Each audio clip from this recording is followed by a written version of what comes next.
Coucou les filles, c'est Anaïs Milou. Donc voici une vidéo pour les débutants de scrapbooking. Parce que je vois souvent des questions qui reviennent sur Facebook. Qu'est-ce qu'il faut que j'achète pour débuter? Donc les incontournables. La colle. Donc vous avez différentes colles que vous pouvez trouver sur les sites internet ou les magasins de loisirs créatifs. Donc Cléopâtre, bon elle est très bien, mais l'inconvénient c'est qu'elle sèche.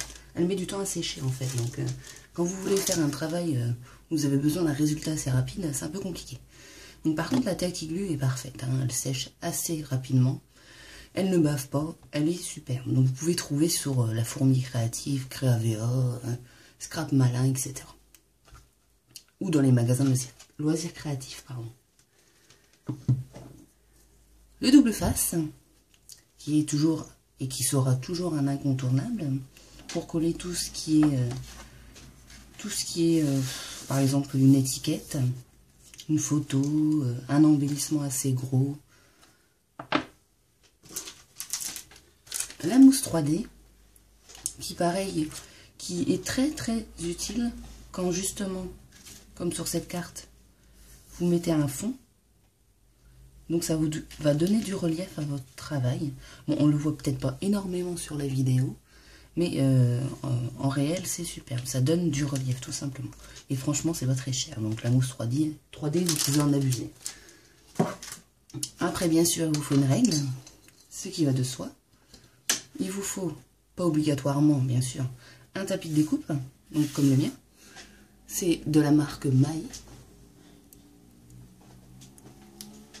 Excusez-moi. De la marque Maille. Bon après si vous n'avez pas de tapis de découpe, hein, vous pouvez prendre les vieux calendriers que la banque vous donne souvent. C'est très pratique aussi, j'en ai un justement. Moi il me sert pour quand j'encre mes papiers en fait.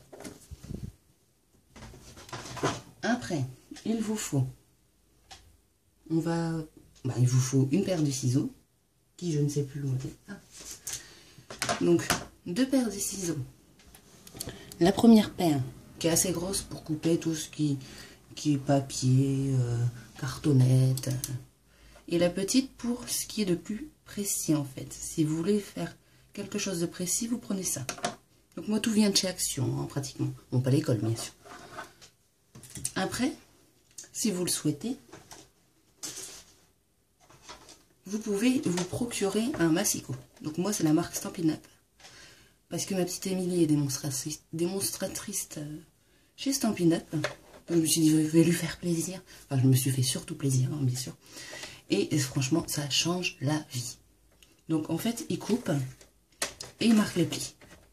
Donc vous avez la mesure ici sur les côtés, ce qui est très pratique aussi. Et franchement c'est pas quelque chose il faut se dire oh ça coûte très cher. Mais franchement vous allez le garder toute votre vie si je peux dire. Bon bien sûr après il faudra changer les lames. Mais c'est un gain de temps. Donc si vous pouvez en acheter un, courez. Après, bon les basiques, hein, du cardstock de toutes les couleurs.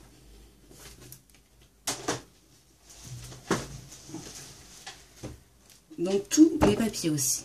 Donc il vous faut du papier imprimé pour faire vos fonds de page. Par exemple si vous voulez mettre une photo, vous n'allez pas mettre une photo sur un fond noir basique et puis c'est fini. Ça c'est le début du scrapbooking, on a peut-être toutes fait ça, mais il faut évoluer. Donc moi j'ai plein de papiers. Et surtout les papiers de la marque Toga. La marque Toga. Et franchement, c'est du 15-20. Et après, au niveau prix, c'est vachement abordable. Je crois que c'est peut-être 6 à 8 euros le bloc de 26, 30 feuilles. Donc franchement, vous investissez bien et ça se garde assez longtemps quand même. Moi, j'en ai plein. Donc moi, j'en abuse aussi quand même. Mais bon. Après, il vous faut de l'encre. Donc moi j'ai toujours utilisé la Memento. Et j'utiliserai toujours la Memento. Parce que bon, à part son odeur. Mais sinon elle est parfaite. Après, il vous faut des tampons. Par exemple des tampons texte. Des tampons texte. Après, vous prenez ce que vous voulez, ce que vous trouvez. Ils font souvent des lots de tampons qu'on trouve à Jiffy, si je ne me trompe pas, avec différents motifs. Pour débuter, c'est parfait, je pense. Après, qu'est-ce qu'il nous faut en incontournable? Le crayon mine, avec sa petite gomme. Bon, après, c'est pas un incontournable, mais c'est bien pratique. Le cutter, franchement, pour couper des petites choses, c'est très pratique avec la règle, c'est parfait. Et ça tombe.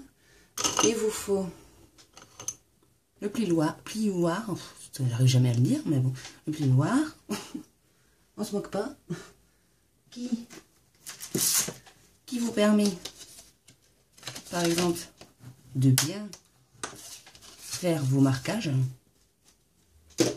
Après, qu'est-ce qu'il vous faut en incontournable? Une gomme, bien sûr, qui est très très très pratique aussi.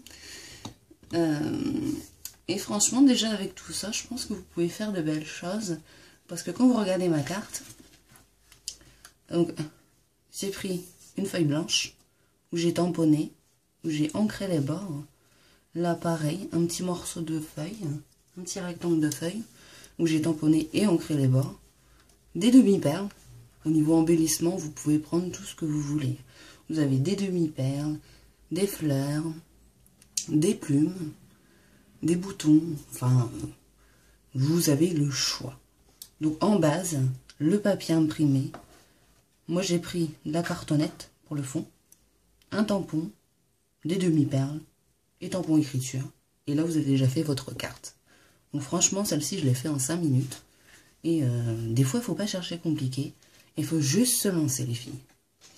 Donc je pense que j'ai tout dit. Si vous avez des questions, il n'y a pas de souci, je suis là.